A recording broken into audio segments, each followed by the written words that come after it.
नमस्कार दोस्तों, आपका अपने YouTube चैनल एग्जाम विजन में एक बार फिर से स्वागत है। दोस्तों, इस वीडियो में हम लोग आरआरबी टेक्नीशियन ग्रेड ए तथा एएलपी के कंप्यूटर के सिलेबस का मॉक टेस्ट स्टार्ट कर रहे हैं। तो आपसे रिक्वेस्ट है, वीडियो को पूरा देख के मॉक टेस्ट को देने की कोशिश करिएगा और हमें बताइएगा कि आपने कितने क्वेश्चन को सही किया। ओके दोस्तों, तो चलिए वीडियो को बिना देर किए स्टार्ट करते हैं। एंड आपका पहला क्वेश्चन यहाँ पे पिकअप करते हैं। तो आपका पहला क्वेश्चन है, ओडीबीसी का पूरा नाम क्या है? ऑप्शन है object database community, object database connectivity, oral database community, open database connectivity. तो सही ऑप्शन क्या हो जाएगा यहाँ पे? तो बिल्कुल सही जवाब आपका यहाँ पे सही ऑप्शन हो जाएगा ऑब्जेक्ट डेटाबेस कनेक्टिविटी। आपका सही जवाब हो जाएगा ऑब्जेक्ट डेटाबेस कनेक्टिविटी। ओके, चलिए अगला क्वेश्चन है, रिलेशन मॉडल में रिलेशन को क्या कहते हैं? रिलेशन मॉडल एक्चुअली एक प्रकार का डेटाबेस होता है, ठीक है। तो उसमें रिलेशन मॉडल में रिलेशन किसको बोलते हैं? क्वेश्चन यह है, आपके ऑप्शन है टपल को, रो को, टेबल को, कॉलम को। तो सही जवाब क्या हो जाएगा यहाँ पे? तो यहाँ पे सही जवाब आपका हो जाएगा टेबल को बोलते हैं। रिलेशनल मॉडल जो होता है वह टेबल पे ही बना होता है, उसमें बहुत सारे टेबल के फॉर्म में डेटा को स्टोर किया जाता है। तो जो यहाँ पे रिलेशन होता है, रिलेशन को ही हम लोग टेबल बोलते हैं। अगला क्वेश्चन है आपका, ईआर मॉडल में वीक एंटिटी सेट को किससे प्रदर्शित किया जाता है? ईआर मॉडल में वीक एंटिटी सेट को किससे प्रदर्शित किया जाता है? आपके ऑप्शन है सर्किल से, रेक्टेंगल से, डबल लाइन आउटलाइन रेक्टेंगल से, या फिर डायमंड से। तो यहाँ पे आपका सही जवाब हो जाएगा डबल आउटलाइन रेक्टेंगल पे, ठीक है। किससे? डबल आउटलाइन रेक्टेंगल से किया जाता है। एक बात और बता दूं दोस्तों, ये आपको कंप्यूटर के बारे में पढ़ना है तो हमने ऑलरेडी कंप्यूटर ऑपरेटर का जो वीडियो बनाया है उससे आप जो सिलेबस है आपका बहुत ज़्यादा सिमिलर है आरआरबी का। आप जाके वहाँ पे वो वीडियो देख के इन क्वेश्चन को सॉल्व कर सकते हैं। फिलहाल चलिए आगे क्वेश्चन पे चलते हैं। अगला क्वेश्चन है, वह कौन सी की है जो टेबल के मध्य रिलेशनशिप को प्रदर्शित करती है? आपके ऑप्शन हैं सेकेंडरी की, फॉरेन की, प्राइमरी की, इनमें से कोई नहीं। तो कौन सी की है जो टेबल के मध्य, मतलब कि आपके पास दो टेबल हैं और टेबल के मध्य आपके रिलेशनशिप को बनाती है। क्या बनाती है? रिलेशनशिप को बनाती है दो टेबल के मध्य। तो आपका सही जवाब हो जाएगा फॉरेन की। क्या हो जाएगा? फॉरेन की हो जाएगा, जो दो टेबल के मध्य रिलेशन को बनाती है।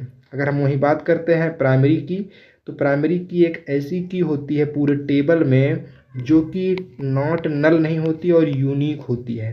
यहाँ पे मान लीजिए कोई एक टेबल है, यहाँ पे सबका डेटा, सबका नाम लिखा है। यहाँ पे मान लीजिए कोई स्टूडेंट का है तो यहाँ पे रोल नंबर हो गया, यहाँ पे नाम हो गया, यहाँ पे सब्जेक्ट हो गया और यहाँ पे मान लीजिए एड्रेस हो गया। तो एक नाम के बहुत सारे बच्चे हो सकते हैं, सबका सब्जेक्ट भी सेम, कुछ ना कुछ सेम हो सकता है। तो रोल नंबर एक ऐसा चीज़ है जो कि सबसे यूनिक होता है, सबका अलग अलग ही होता है। तो हम यहाँ पे क्या मान सकते हैं, जो प्राइमरी की होता है हमारा वह यूनिक होता है और क्लास में जितने बच्चे होंगे सबका रोल नंबर होगा ही होगा, कि मतलब कि नल भी नहीं होता है यहाँ पे, ठीक है। अगर आपको और अच्छे कॉन्सेप्ट को पढ़ना है तो जाके वीडियो देख लीजिएगा। अगला क्वेश्चन है आपका, डीबीए का पूरा नाम क्या है? ऑप्शन है आपके data base action, database access, data administration, data bank administration. तो आपका यहाँ पे सही जवाब हो जाएगा डेटाबेस एडमिनिस्ट्रेशन। डीबीए का फुल फॉर्म होता है। और डीबीए क्या करता है? डीबीए पूरा के पूरे डेटाबेस को कंट्रोल करता है, मैनेज करता है, या फिर कह सकते हो पूरा के पूरे आर्किटेक्चर को डिज़ाइन करता है डीबीए, ठीक है। जो हमारा डेटा कैसे स्टोर होगा, कहाँ पे स्टोर होगा, तो ये सारा काम कौन करता है? हमारा डीबीए करता है। और डेटाबेस क्या होता है? डेटाबेस एक प्रकार से ऐसी लोकेशन होती है जहाँ पर हमारा सारा डेटा स्टोर होता है। क्या होता है? हमारा सारा डेटा स्टोर होता है, ऐसा लोकेशन होता है डेटाबेस। ओके, जैसे मान लीजिए आप फेसबुक चलाते हैं तो फेसबुक पे आप जो फ़ोटो अपलोड करते हैं अपना, वो फ़ोटो कहाँ पे जाता है? वो फ़ोटो आपका कहीं ना कहीं एक डेटाबेस होगा फेसबुक का, वहाँ पे सारा का सारा डेटा जाके स्टोर होता है, ठीक है। तो उसी को हम डेटाबेस बोलते हैं। अगला क्वेश्चन है आपका, इंटीग्रिटी कांस्टेंट को डिफाइन करने के लिए इनमें से किस भाषा का यूज किया जाता है? आपके ऑप्शन है DDL, DCL, DML या इनमें से कोई नहीं। तो देखिए, जो इंटीग्रिटी डिफाइन करना ये आपको नहीं समझ आ रहा होगा, मुझे पता है, क्योंकि आप लोग कंप्यूटर के स्टूडेंट नहीं हैं। फिर भी मैं आपको बता देता हूँ कि जो डेटाबेस होता है, डेटाबेस को डिजाइन करने की बहुत सारी लैंग्वेज होती है। डेटाबेस को बनाने में बहुत सारी लैंग्वेज का यूज किया जाता है, जैसे DDL, DCL, DML। ठीक है, तो DDL का फुल फॉर्म होता है डेटा डिफिनेशन लैंग्वेज, DCL का डेटा कंट्रोल लैंग्वेज, DML का डेटा मैनिपुलेशन लैंग्वेज। तो यहाँ पे जो इंटीग्रिटी कांस्टेंट होता है वह आपका DDL में होता है, डेटा डिफिनेशन लैंग्वेज में होता है। ओके, चलिए अगला क्वेश्चन है, एक एट्रीब्यूट को कहा जाता है, एट्रीब्यूट किसको बोला जाता है डेटाबेस में? तो देखिए यहाँ पे क्या आपके ऑप्शन है, रो, डोमेन, फील्ड या कॉलम। तो यहाँ पे जो सही जवाब बनेगा आपका दोस्तों, फील्ड और कॉलम दोनों बनते हैं। तो यहाँ पे ये दोनों में से एक ऑप्शन होना चाहिए था, लेकिन यहाँ पे दोनों ऑप्शन दे दिया गया है। तो आप चाहे तो फील्ड कर लो या फिर कॉलम कर लो, या फिर यहाँ पे एक ऑप्शन और देना था, तो दोनों ए ऑप्शन, इसको ABCD बोल के, और एक ऑप्शन और होता कि C और D दोनों। तो ऑप्शन क्या हो जाएगा आपका यहाँ पे सही, C और D दोनों। तो एट्रीब्यूट किसको बोला जाता है? फील्ड और कॉलम दोनों को बोला जाता है। ओके, अगला क्वेश्चन है, यहाँ पे उत्तर में लिखा है सिर्फ फील्ड लिखा है दोस्तों, यहाँ पे कॉलम भी होगा। ठीक है, अगला क्वेश्चन है, डेटा अबाउट डेटा क्या कहलाता है? क्वेश्चन का मतलब है कि डेटा के बारे में जो डेटा होता है, जैसे मान लीजिए डेटा आपका नाम क्या डेटा हो गया, आपका एक नाम डेटा हो गया। अब आपके नाम में भी दो नाम है, आपके last name and first name, तो वह क्या हो गया, डेटा अबाउट डेटा। तो डेटा अबाउट डेटा को क्या बोला जाता है? आपके ऑप्शन है database, data independence, Meta data, Meta field. तो सही जवाब आपका हो जाएगा मेटा डेटा बोला जाता है। अगला क्वेश्चन है, ईआर डायग्राम में एंटिटी सेट को किससे प्रदर्शित किया जाता है? आपके ऑप्शन है रेक्टेंगल से, सर्किल से, डायमंड से या इलिप्स से। तो बिल्कुल सही जवाब हो जाएगा एंटिटी डायग्राम, ईआर डायग्राम में एंटिटी को किससे प्रदर्शित किया जाता है? रेक्टेंगल से प्रदर्शित किया जाता है। किससे? रेक्टेंगल से प्रदर्शित किया जाता है। अगला क्वेश्चन है, दो एंटिटी के मध्य की रिलेशनशिप को क्या कहते हैं? दो एंटिटी के मध्य रिलेशनशिप को क्या कहते हैं? मान लीजिए आपके दो एंटिटी हो गए जिनको हम रेक्टेंगल पे दर्शा रहे हैं, इन दोनों के बीच रिलेशनशिप को क्या बोलते हैं? आपके ऑप्शन है क्वार्टनरी, यूनरी, बाइनरी, टर्नरी। तो देखिए मैं आपको यहाँ पे एक चीज़ क्लियर कर दूँ, जहाँ पे दो एंटिटी होते हैं वहाँ पे बाइनरी होता है। क्यों? क्योंकि देखिए बाइनरी को ऐसे समझिए, बाइनरी में कौन कौन से अंक होते हैं? 1 और 0 होता है, 2 अंक, तो 2 होते हैं, तो 2 एंटिटी मतलब बाइनरी हो गया। यूनरी मतलब यूनिक, जो केवल एक एंटिटी के मध्य रिलेशनशिप बताता है, वो आपका यूनरी हो जाता है। टर्नरी मतलब 3 हो गया, क्वार्टनरी मतलब 4 हो गया। तो यहाँ पे दो एंटिटी के मध्य क्या हो गया? बाइनरी। अगला क्वेश्चन है, हायरार्किकल मॉडल में रिकॉर्ड को व्यवस्थित किया जाता है, कैसे व्यवस्थित किया जाता है हायरार्किकल मॉडल में? आपके ऑप्शन है ग्राफ की तरह, लिंक की तरह, लिस्ट की तरह, ट्री की तरह। अब देखिए, अभी हमने पहले ऊपर एक पढ़ा था रिलेशनल मॉडल, वहाँ पे क्या था, वहाँ पे डेटा को कैसे रखते थे? टेबल बना के रखा जाता था, टेबल बना के डेटा को रखते थे रिलेशनल मॉडल में। ठीक है, लेकिन अगर यहाँ पे हम देखें जो हायरार्किकल मॉडल है, यहाँ पे डेटा को हम लोग ट्री के फॉर्म में रखते हैं। ट्री का मतलब एक जड़ हो गया, जड़ के बाद उसके 2 शाखा हो गए, फिर एक शाखा पे 2 शाखा और निकल गए। ठीक है, फिर इससे 2 शाखा और निकल गए, इससे भी शाखा निकल गया, इससे भी निकल गया। तो कहीं ना कहीं जो हायरार्किकल मॉडल है तो वह किस पे काम करता है? आपका बिल्कुल सही जवाब हो जाएगा यहाँ पे ट्री की तरह वर्क करता है। ओके, अगला क्वेश्चन है, सब स्कीमा क्या प्रदर्शित करती है? सब स्कीमा क्या प्रदर्शित करती है? आपके ऑप्शन है logical view, external view, physical view, ये सभी। तो बताइए क्या प्रदर्शित करती है? जी बिल्कुल सही जवाब आपका हो जाएगा एक्सटर्नल व्यू प्रदर्शित करती है। अगला क्वेश्चन है, टेबल में रिकॉर्ड को डालने के लिए किस कमांड का यूज किया जाता है? ऑप्शन है इंसर्ट, डिलीट, अपडेट, सेलेक्ट। डालना मतलब क्या होता है? इंसर्ट करना होता है। तो यहाँ पे आप इसको ऐसे समझ सकते हो। तो यहाँ पे आपका सही जवाब हो जाएगा इंसर्ट करना। इंसर्ट एक कमांड होता है जिसकी मदद से हम क्या करते हैं? डेटा इंसर्ट करते हैं डेटाबेस में या डालते हैं। अगला क्वेश्चन है, एक डोमेन समूह होता है, किसका समूह होता है? डोमेन फाइल्स का, रिकॉर्ड का, वैल्यू का, एट्रीब्यूट का।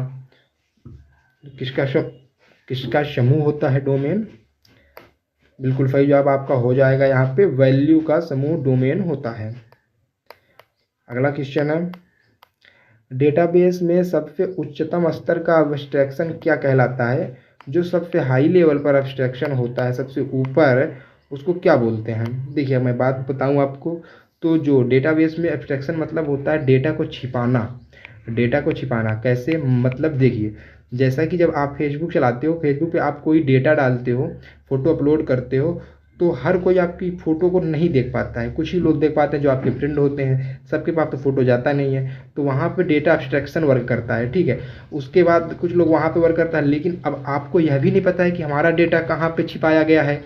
आपको पता है आपका डेटा कहाँ पे जा रहा है? नहीं पता है। तो कहीं ना कहीं बहुत सारे लेवल होते हैं डेटा के छिपाने के, ठीक है। तो पूछा जा रहा है कि सबसे ऊंचे स्तर पर कौन सा अब्स्ट्रैक्शन होता है? तो वह होता है आपका व्यू लेवल होता है, ठीक है। क्या होता है? व्यू लेवल होता है। और सबसे लास्ट जो लेवल होता है वह फिजिकल लेवल होता है, जहाँ पे एक्चुअल में डेटा को स्टोर किया जाता है डेटाबेस में। चलिए अगला क्वेश्चन है आपका, ईआर मॉडल है। ईआर मॉडल क्या है? आपके ऑप्शन है, रिलेशन है, इंटरनल है, इंटिटी रिलेशनशिप है, नेटवर्क है। तो ईआर मॉडल क्या है? इंटिटी रिलेशनशिप, बिल्कुल सही जवाब हो जाएगा। अगला क्वेश्चन है, अगला क्वेश्चन, निम्नलिखित में से कौन सा यूनरी ऑपरेशन नहीं है? निम्नलिखित में से कौन सा यूनरी ऑपरेशन नहीं है? ऑप्शन है सेलेक्ट, प्रोजेक्ट, यूनियन, रीनेम। तो यहाँ पे आपका सही जवाब हो जाएगा दोस्तों, यूनियन आपका यहाँ पे क्या नहीं है? यूनरी ऑपरेशन नहीं है। ओके, चलिए अगला क्वेश्चन देखते हैं। अगला क्वेश्चन है, तीन एंटिटी सेट के मध्य रिलेशनशिप को क्या कहते हैं? अभी मैंने ऊपर ही आपको बताया, डिफाइन किया था कि अगर एक है तो उसको क्या बोलते हैं? यूनरी बोलते हैं, यूनरी बोलते हैं। दो है तो बाइनरी बोलते हैं, तीन है तो टर्नरी बोलते हैं, और चार है तो क्वार्टरनरी बोलते हैं, ठीक है। तो यहाँ पे क्या पूछ रहा है? तीन एंटिटी सेट के मध्य, तो आपका सही जवाब क्या हो जाएगा? टर्नरी हो जाएगा। ओके, चलिए अगले क्वेश्चन पे चलते हैं। अगला क्वेश्चन है आपका, ग्रांट तथा रिवोक स्टेटमेंट है। अब देखिए, ग्रांट और रिवोक स्टेटमेंट किस में होते हैं? आपके पास तीन लैंग्वेज का ऑप्शन दिया गया है, डीएमएल, डीसीएल, डीडीएल। तो मैं आपको बता दूं, जो डेटा डीएमएल है तो इसका फुल फॉर्म क्या है? Data manipulation language. यहाँ पे डेटा को मैनिपुलेट किया जाता है, मतलब डेटा में अपडेट किया जाता है, डेटा को बदला जाता है, मैनिपुलेट किया जाता है। इसके नाम से ही पता चल रहा है कि डेटा को मैनिपुलेट किया जाता है। सेकेंड ऑप्शन है डेटा कंट्रोल लैंग्वेज, तो मतलब यहाँ पे क्या, डेटा का कंट्रोल लोगों को दिया जा सकता है, किसी से कंट्रोल लिया जा सकता है, डेटा पर कंट्रोल कैसे करना है इसके बारे में होता है। एंड लास्ट ऑप्शन है डीडीएल, डेटा डिफिनेशन लैंग्वेज। इसका मतलब क्या होता है? डेटा को कैसे डिफाइन करना है उसके बारे में है। तो यहाँ पे आपका ग्रांट एंड रिवोक किस में होता है? बिल्कुल सही जवाब आपका हो जाएगा दोस्तों, यहाँ पे डीसीएल। किस में हो जाएगा? डीसीएल में होता है। अगला क्वेश्चन है, निम्नलिखित में से कौन सा स्कीमा नहीं है? आपके ऑप्शन है database schema, physical schema, critical schema, logical schema. तो बिल्कुल सही जवाब आपका हो जाएगा यहाँ पे, स्कीमा नहीं है आपका, क्रिटिकल नाम का कोई भी स्कीमा नहीं होता है, ठीक है। तो यहाँ पे दोस्तों हम लोगों ने लगभग 20 क्वेश्चन को सॉल्व किया, जो कि आपके आरआरबी के एग्जाम की दृष्टि से बहुत ही महत्वपूर्ण है। और आपको यह पीडीएफ हमारे टेलीग्राम चैनल पर मिल जाएगा। अगर आपको वीडियो अच्छी लगी तो वीडियो को लाइक करके चैनल को सब्सक्राइब कर लीजिएगा। मिलते हैं अगले वीडियो में, तब तक के लिए बाय बाय।